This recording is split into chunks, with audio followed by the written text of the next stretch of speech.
Halo, welcome back to my channel. Kembali lagi bersama saya Giotio Sinaga. Pada kesempatan kali ini, kita akan membahas mengenai seputar pengetahuan umum. Bagaimana, apa kabarnya teman-teman?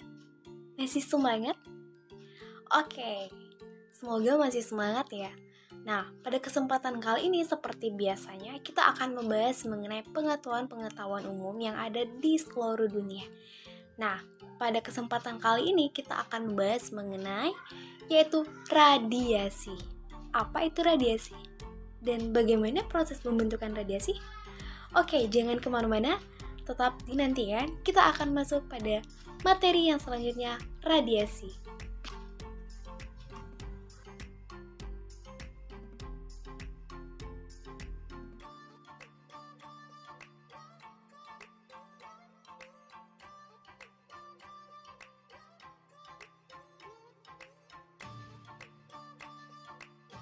Oke, baiklah teman-teman, kita akan lanjut mengenai pembahasan kita pada hari ini, yaitu mengenai radiasi. Kita lanjut. Apa itu radiasi? Nah, mungkin bagi teman-teman sudah tidak asing dengan kata radiasi, atau mungkin juga teman-teman sudah paham mengenai apa itu radiasi. Eits, tapi jangan di-skip dulu nih teman-teman. Jangan sampai perspektif kita mengenai radiasi itu salah ya teman-teman. Oke, maka dari itu teman-teman harus nonton lebih lanjut nih teman-teman, karena kita akan membahas secara bersama-sama apa itu radiasi. Baiklah, kita akan lanjut. Jadi, radiasi adalah suatu bagian yang normal dari alam dan kehidupan, di mana sebagian radiasi itu berasal dari alam dan benar-benar tidak bergantung pada apa yang dilakukan oleh manusia. Nah, artinya bahwa radiasi itu adalah bagian yang umum di kehidupan manusia, di mana sebuah radiasi itu berasal dari alam. Nah, tapi meskipun demikian, ada sebagian beberapa radiasi itu menjadi radiasi yang dibuat oleh manusia, atau sering disebut sebagai radiasi buatan, seperti itu teman-teman. Contohnya seperti cahaya tampak dan lain sebagainya. Atau contoh umum dari radiasi yang dapat kita ketahui, yaitu seperti sinar matahari. Nah, udah nggak sih ya teman-teman, di dalam kehidupan kita sehari-hari bahwa sinar matahari itu sangat penting. Nah, saat kita terkena sinar matahari, maka kita sudah terkena radiasi teman-teman, karena cahaya matahari atau sinar matahari merupakan salah satu contoh dari sinar radiasi. Seperti itu teman-teman. Nah, sehingga kesimpulannya bahwa mengatakan bahwa radiasi itu sudah ada sejak lama atau sejak bumi itu terbentuk. Nah, jadi secara tidak langsung atau secara langsungnya nih teman-teman, bahwa setiap harinya kegiatan manusia itu atau manusia itu pada umumnya sudah terkena paparan sinar radiasi setiap hari, yaitu melalui sinar matahari. Nah, namun sinar matahari atau sinar radiasi yang terkena pada manusia itu menguntungkan teman-teman atau bersifat positif, tidak merugikan sampai kepada kematian, seperti itu teman-teman. Nah, di mana sinar radiasi itu ternyata ada yang menguntungkan, ada yang membahayakan teman-teman, seperti itu. Nah, sehingga melalui hal tersebut kita dapat menyimpulkan nih teman-teman bahwa radiasi itu adalah suatu pancaran atau perambatan energi dari materi atau atom yang dalam pancarannya ataupun perambatannya melalui suatu medium, baik itu berupa gelombang elektromagnetik ataupun partikel. Atau radiasi itu dapat dikatakan teman-teman adalah suatu energi atau partikel yang bergerak melalui ruang angkasa yang dapat menembus berbagai bahan dengan cara yaitu melakukan pancaran ataupun perambatan. Nah, jadi contohnya seperti ini teman-teman. Saat kita memasak api unggun, Nah, maka saat kita memasang api unggun, saat kita berada di sekitar api unggun, maka tubuh kita akan terasa hangat ya teman-teman. Nah, kenapa tubuh kita bisa terasa hangat? Nah, itu karena adanya transfer energi dari api unggun ke tubuh kita sendiri, teman-teman. Nah, itulah salah satu contoh dari proses radiasi, teman-teman, di mana api unggun mentransfer energi ke tubuh manusia sehingga memiliki manfaat seperti itu.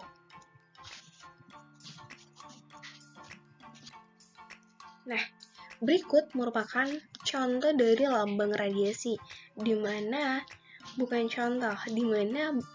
lambang radiasi itu terdapat 3 buah baling-baling atau seperti kipas angin, teman-teman, yang artinya bahwa simbol tersebut merupakan suatu zat yang bersifat radioaktif seperti sinar alfa, sinar beta, sinar positron, dan juga sinar neutron. Nah, di mana simbol tersebut juga ada tulisan danger, teman-teman, yang artinya berbahaya. Nah, maka dari itu, saat kita melihat simbol tersebut, ada baiknya kita harus berhati-hati atau menjauhi daerah tersebut. Karena apa? Karena kita tidak ketahui daerah tersebut memiliki sinar radiasi yang tinggi kah atau yang bagaimana. Karena saat kita terkena sinar radiasi yang tinggi, maka itu akan berakibat fatal, teman-teman. Bisa menjadi lumpuh ataupun yang paling fatal yaitu kematian, seperti itu, teman-teman. Jadi saat kita menemui simbol tersebut, ada baiknya kita berhati-hati seperti itu.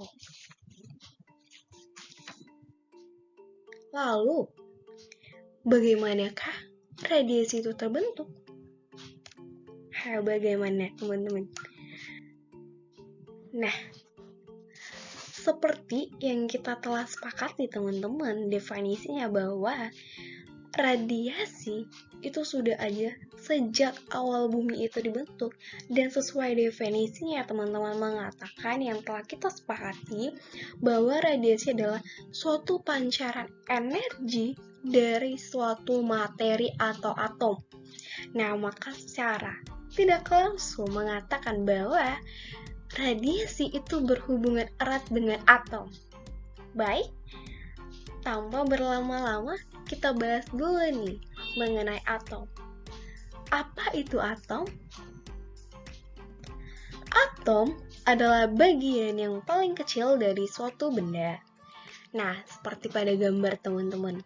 Pada gambar bagian atas, di mana terdapat gambar atom nukleus atau inti atom, terus terdapat human atau manusia, dan galaksi.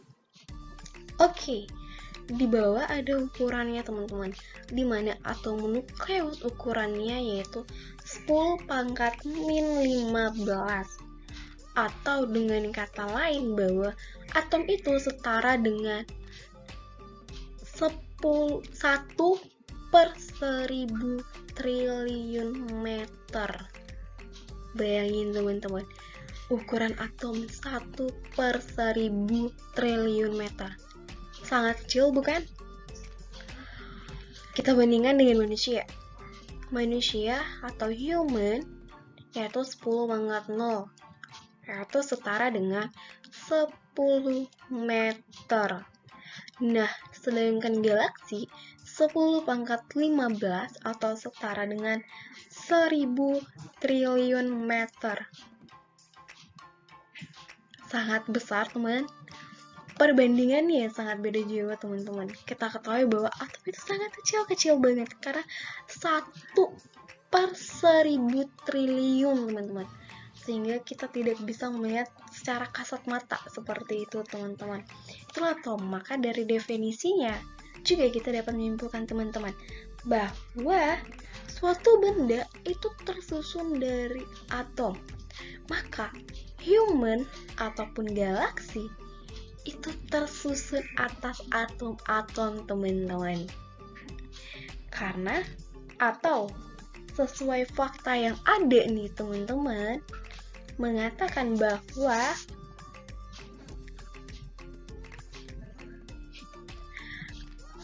atom in a human cell atau di dalam sel manusia terdapat 100.000 atom teman-teman, 100 ribuan atom seperti itu. Nah, tapi kita bayangin bahwa fakta lagi mengatakan bahwa di dalam tubuh manusia itu ada 100.000 sel. Bayangin bahwa satu sel terdapat 100.000 triliun juga teman-teman. Berarti manusia itu terdiri atas atom-atom teman-teman. Itulah ukuran atom tuh, sangat kecil bukan? Nah, selain itu ternyata fakta yang mengatakan juga atom bisa juga disebut sebagai elemen ataupun suatu unsur seperti itu. Nah, selain itu, ternyata di dalam atom nyatanya terdapat suatu titik pusat yang sering disebut sebagai inti atom, di mana inti atom terdiri atas proton dan neutron yang dikelilingin oleh elektron-elektron yang berada di lintasan-lintasan atau kulit-kulit atom tertentu. Nah, jadi ini inti atom teman-teman. Inti atom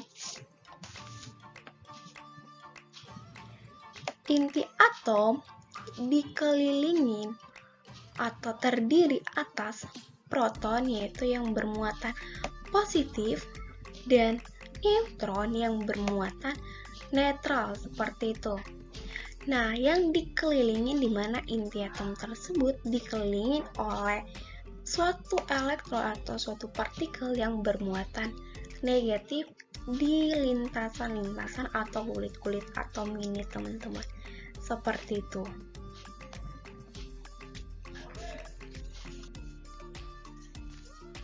Nah, selain itu juga dinyatakan bahwa seluruh massa atom itu dipusatkan pada inti atom yang berukuran 1/10.000 dari keseluruhan ukuran atom. Jadi sangat kecil teman-teman. Kita bayangin aja atau kita istilahin aja bahwa sebuah atom.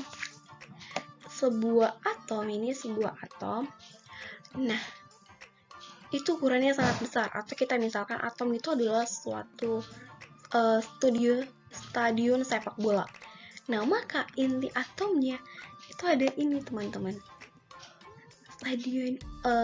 Inti atomnya itu adalah bolanya. Jadi atom itu adalah ini atau stadion sepak bola, maka inti atomnya adalah bolanya teman-teman, seperti itu. Nah, namun jangan salah, ternyata kecil-kecil dia sangat berperan penting teman-teman. Nah, di mana 99% dari massa dari sebuah atom itu dipusatkan pada inti atom saja teman-teman. Nah, namun sedangkan sisanya sekitar 1% itu terdiri atas ruang hampa yang diisi oleh elektron-elektron. Seperti itu teman-teman. Lalu, apa hubungan terbentuknya radiasi dengan atom? Nah, apa hubungannya? Oke, kita bahas ya teman-teman. Seperti itu. Nah, tapi jangan salah dulu, seperti yang telah kita bahas di awal, bahwa sesuai definisinya sangat berperan penting atau sesuai definisi yang telah kita sepakati bahwa radiasi adalah suatu pancaran ataupun perambatan energi dari suatu materi atau atom yang dalam pancaran ataupun perambatannya melalui suatu medium, baik itu seperti gelombang elektromagnetik ataupun suatu partikel. Nah, jadi teman-teman, ternyata dalam melakukan pancaran dari atomnya, ternyata teman-teman terjadi suatu proses pancaran tersebut atau proses perambatan energi tersebut itu dapat terjadi karena adanya ketidakseimbangan teman-teman. Ketidakseimbangan di sini teman-teman, di inti atom. Nah, hal itu terjadi karena adanya ketidakseimbangan dalam inti atom, maka terjadilah proses pemancaran ataupun perambatan energi, yaitu berupa sinar radiasi, seperti itu teman-teman. Jadi,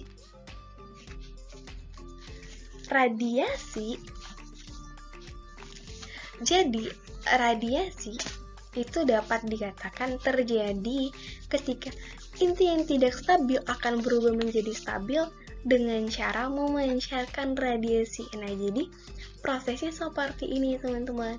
Suatu inti akan memancarkan suatu sinar, nah baik itu berupa energi ataupun partikel yang sering disebut sebagai sinar radiasi, sehingga dia harus mencapai proses yang stabil teman-teman. Maka proses tersebut akan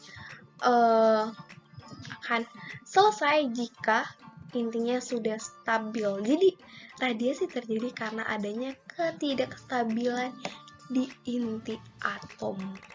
Seperti itu teman-teman.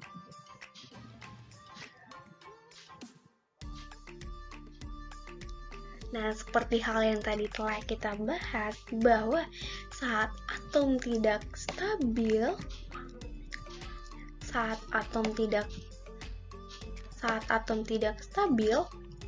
maka akan terjadi proses melepaskan kelebihan energi yang sering disebut sebagai peluruhan radioaktif. Seperti itu teman-teman. Itulah proses terjadinya. Mengapa terjadinya radiasi? Karena ada atom yang tidak stabil, maka ia akan melakukan proses melepaskan kelebihan energi yang ada di dalam atom tersebut. Nah, menjadi agar stabil seperti itu. Nah, di mana proses tersebut sering disebut sebagai peluruhan radioaktif, teman-teman. Tapi jangan salah dulu. Ternyata selain menghasilkan sinar radiasi, ada juga beberapa contoh sinar radiasi yang dihasilkan seperti sinar alfa, sinar beta, dan sinar gamma. Seperti itu teman-teman. Sehingga kesimpulannya mengatakan bahwa radiasi itu terbentuk atau sudah ada sejak awal terbentuknya bumi, yang terbentuk karena adanya ketidakstabilan pada suatu zat atau inti atom, sehingga melakukan suatu proses agar stabil dengan memancarkan radiasi. Jadi radiasi itu berasal dari sudah ada sejak awal terbentuknya bumi, yang dimana dia berasal dari ketidakstabilan atom, sehingga dia harus memancarkan suatu sinar atau partikel yang sering disebut sebagai radiasi. Seperti itu. Sudah paham sampai sini teman-teman? Jangan sampai perspektif kita beda lagi ya teman-teman. Jadi kita sepakat nih ya teman-teman, bahwa radiasi itu seperti ini. Oke? Contoh lain dari sinar radiasi ternyata banyak teman-teman, bukan hanya sinar alfa, sinar beta, sinar gamma, ternyata ada sinar X, ada ultraviolet, ada gelombang radio, ada cahaya tampak, gelombang inframerah, gelombang microwave, dan lain sebagainya. Masih banyak lagi teman-teman. Nah, kita sudah bahas mengenai definisi dan bagaimana proses radiasi terbentuk. Namun teman-teman, sebelum kita lanjut nih teman-teman, seperti kita ketahui bahwa radiasi itu memiliki keuntungan dan juga kerugian, seperti itu teman-teman, atau memiliki kelemahan dan kelebihan, seperti itu teman-teman. Namun, di balik itu semua, nyatanya jika kita menggunakan sesuai dengan prosedur yang ada atau menggunakan radiasi secara tepat, maka akan memberikan efek yang efektif ternyata teman-teman bagi manusia. Bahkan radiasi akan membantu manusia dalam kehidupan sehari-hari jika digunakan sesuai dengan prosedur yang ada seperti itu. Nah, seperti halnya dalam dunia kesehatan, di mana radiasi itu sangat berperan penting, baik itu untuk mendiagnosa, terapi, ataupun penelitian berbagai penyakit. Contoh nyatanya seperti dalam proses pengobatan sel kanker, di mana radiasi sangat berperan penting dalam hal tersebut, teman-teman. Lalu, bagaimanakah penerapan radiasi dalam dunia kesehatan, terlebih dalam proses pengobatan sel kanker? Oke, kita akan bahas, teman-teman. Radiasi berperan penting dalam membantu pembunuhan sel kanker dengan cara radioterapi atau terapi radiasi. Nah, kita ketahui teman-teman bahwa sel kanker itu adalah salah satu penyakit yang membunuh, ya kan teman-teman. Nah, ternyata itu dapat diatasi melalui proses radiasi, teman-teman, atau sering disebut sebagai radioterapi atau terapi radiasi. Apa itu radioterapi? Radioterapi adalah suatu teknik pengobatan yang menggunakan radiasi berenergi tinggi seperti sinar penion untuk membunuh sel kanker yang ada di dalam tubuh manusia. Nah, di mana radioterapi ini salah satu contohnya, salah satu alat yang dapat digunakan dalam pembunuhan sel kanker yaitu berupa CT scan.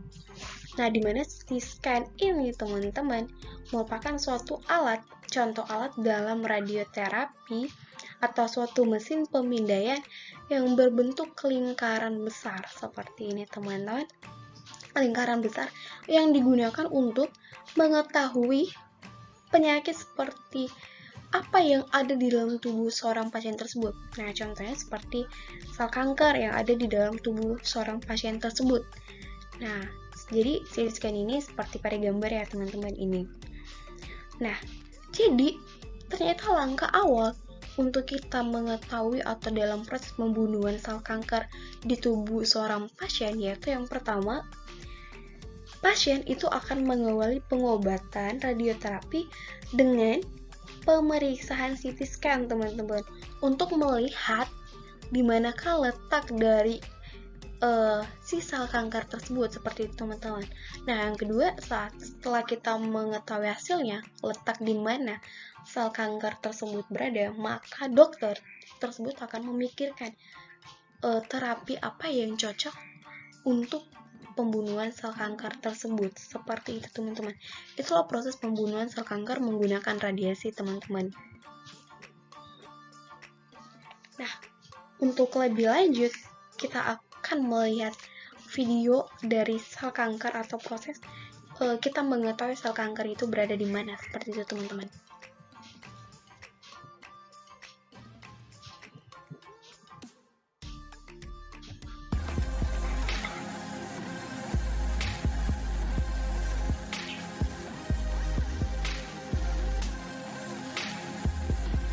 Nah, ini merupakan sel yang ada dalam tubuh manusia, teman-teman, seperti itu.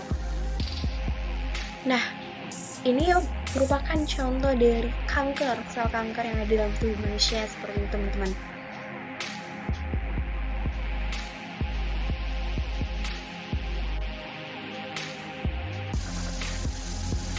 Nah, ini contohnya, teman-teman, saat sudah terdeteksi, contohnya ini setelah ada sel kanker. Nah, seperti itu, teman-teman, yang ada di bagian-bagian tubuh manusia, seperti itu, teman-teman.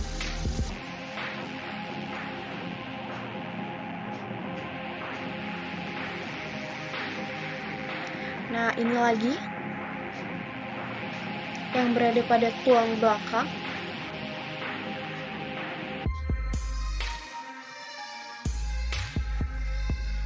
Yang berada di hati, teman-teman.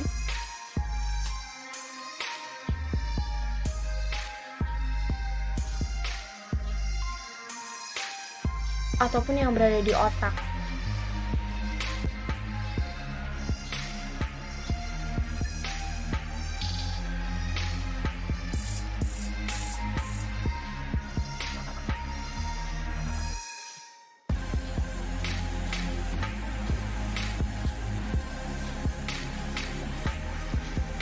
atau pada kelenjar tiroid.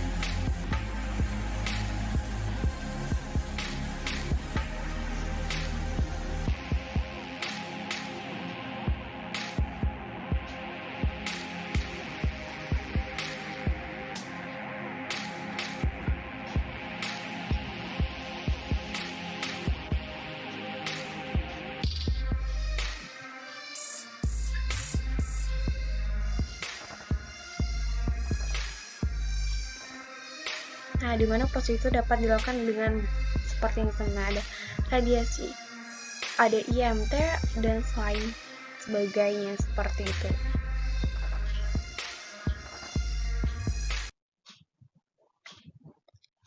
Oke, kita lanjut ke video selanjutnya.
Radioterapi atau terapi radiasi adalah prosedur medis untuk menangani penyakit kanker.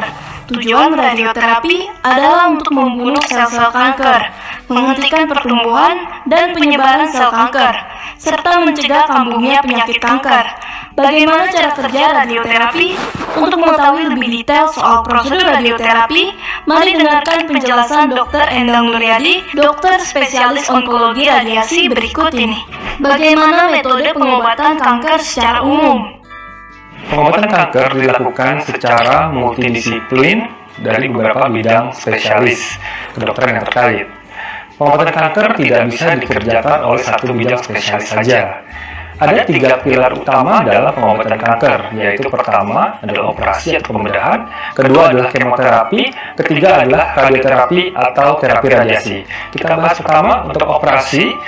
Kanker itu apabila memungkinkan harus diangkat sebanyak-banyaknya dan sebersih mungkin dengan pembedahan. Tapi tidak semua kanker dapat dioperasi. Bila kanker ukuran yang sudah besar dan sudah meluas, akan sulit dioperasi. Kemudian kemoterapi. Kemoterapi adalah memberikan obat kanker ke dalam tubuh secara sistemik dengan memberikan obat anti kanker. Kemudian yang ketiga adalah radioterapi atau terapi radiasi, yaitu terapi dengan menggunakan sinar pengion untuk mematikan sel kanker. Contohnya, apabila suatu kanker yang sudah diangkat oleh dokter saat dilakukan operasi, tetapi apakah sel kanker tersebut yang tidak tampak oleh mata dapat dipastikan juga sudah terangkat? Jawabannya belum tentu. Disitulah peranan radioterapi untuk mematikan sel-sel kanker mikroskopik yang tidak tampak oleh mata. Juga apabila kanker sudah terlalu besar sehingga tidak mungkin diangkat, atau lokasi kanker yang sulit tidak mungkin dilakukan pembedahan, maka radioterapi menjadi pilihan utama dalam pengobatan kanker. Lebih dari 50% pasien seluruh jenis kanker akan menjalani suatu fase pengobatan radioterapi dalam hidupnya. Bagaimana metode pengobatan dengan radioterapi? Radioterapi mempunyai dua metode, yaitu pertama adalah radiasi eksterna. Kedua adalah brachytherapy atau radiasi dalam. Radiasi eksterna adalah memberikan radiasi kepada target kanker dengan sumbernya dari suatu alat yang dinamakan pesawat LINAC atau pesawat Linear Accelerator. Hampir seluruh jenis kanker dapat dilakukan radiasi eksterna. Contohnya pada tumor otak, kanker nasofaring atau kanker yang berada di rongga di belakang hidung, kemudian kanker payudara, kanker paru, kanker usus, dan kanker mulut rahim, serta kanker jenis lainnya. Sedangkan untuk brachytherapy atau radiasi dalam adalah memberikan radiasi langsung pada organ yang terkena kanker dengan cara memasang suatu alat yang dinamakan aplikator brachytherapy. Contohnya adalah brachytherapy pada pengobatan kanker serviks atau kanker mulut rahim. Bagaimana prinsip kerja radioterapi?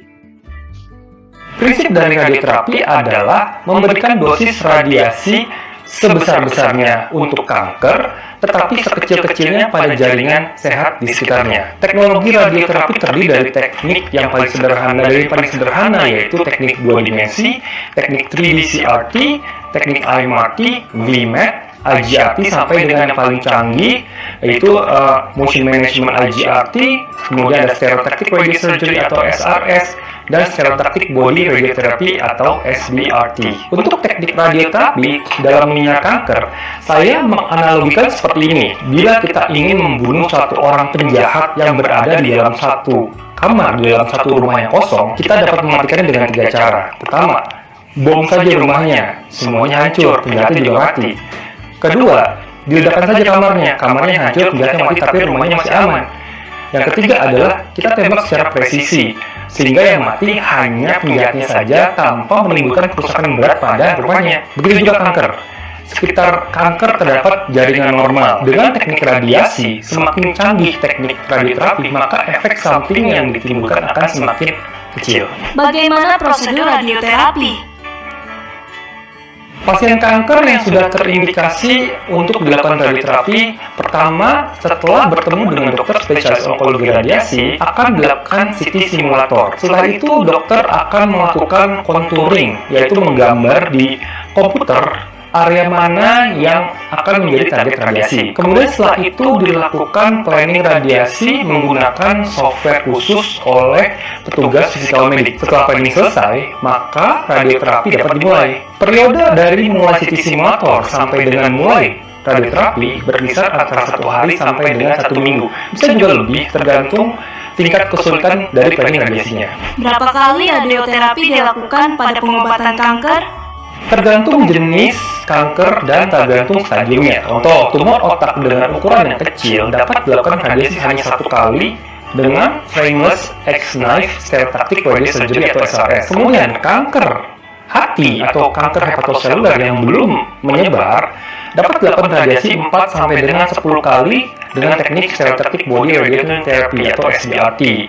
Kemudian kanker nasofaring atau kanker yang berada dalam rongga di belakang hidung dilakukan radioterapi sebanyak 33 sampai dengan 35 kali setiap hari, 5 kali seminggu selama 7 minggu.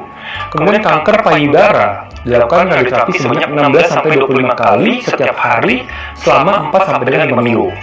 Kemudian kanker mulut rahim atau kanker serviks dilakukan radioterapi sebanyak 25 kali setiap hari selama 5 minggu, kemudian dilanjutkan dengan brachytherapy 3 sampai 4 kali dalam 3 minggu. Bagaimanakah efek samping radioterapi? Efek samping akut radiasi dapat timbul sesuai area mana yang diradiasi. Untuk kanker area kepala leher, efek samping yang bisa timbul adalah kulit mungkin agak sedikit menghitam, kemudian ada nyeri menelan, kemudian ada radang di sekitar area mulut, kemudian air liur mengental dan berkurang dan pengecapan rasanya agak berkurang. Kemudian untuk area penyerapan di dada, pada contohnya pada kanker payudara, itu mempunyai efek samping radiasi akut yang cukup ringan, mungkin hanya sedikit seperti kulitnya agak sedikit menghitam. Kemudian untuk area penyerapan di perut bagian bawah, seperti pada untuk kanker serviks atau kanker usus rektum, dapat timbul diare. Kemudian efek samping radioterapi ini tapi belum tentu timbul ya pada setiap orang. Ada yang timbul, banyak juga yang tidak timbul. Apabila timbul, ada yang ringan, ada juga yang berat. Jadi berbeda tingkatannya untuk setiap orang. Jadi apabila Anda sedang menjalani pengobatan kanker, maka bertanyalah pada dokter onkologi yang merawat Anda. Dok, apakah saya perlu dilakukan radioterapi? Sekian pembahasan mengenai radioterapi. Saya Dr. Endang Nurliadi, spesialis onkologi radiasi. Sampai jumpa pada pembahasan lainnya seputar kanker.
Baiklah, demikian teman-teman.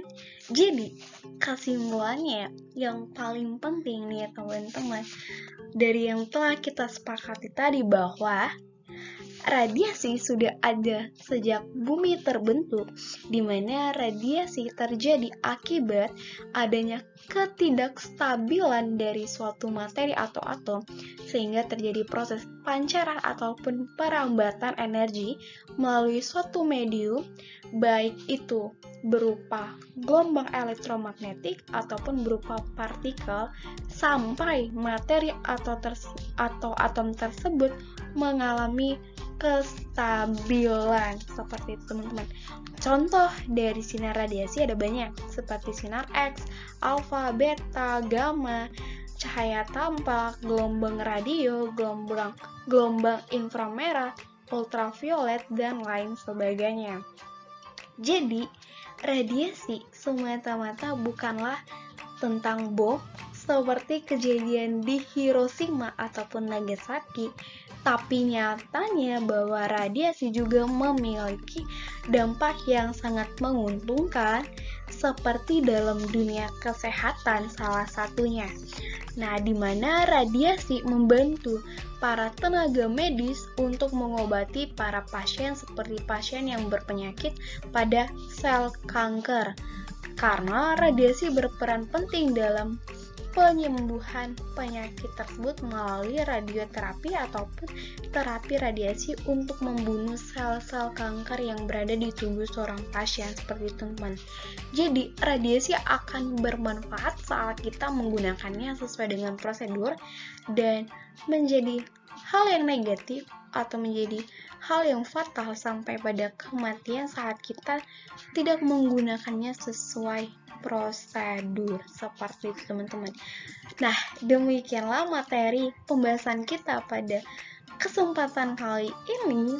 Saya Tiofani Sinaga mengucapkan terima kasih banyak kepada teman-teman semua yang telah setia menonton sampai akhir. Akhir kata saya ucapkan terima kasih. Thanks for watching. Sampai ketemu pada pembahasan selanjutnya. Bye-bye, see you again and see you next to materi-materi selanjutnya.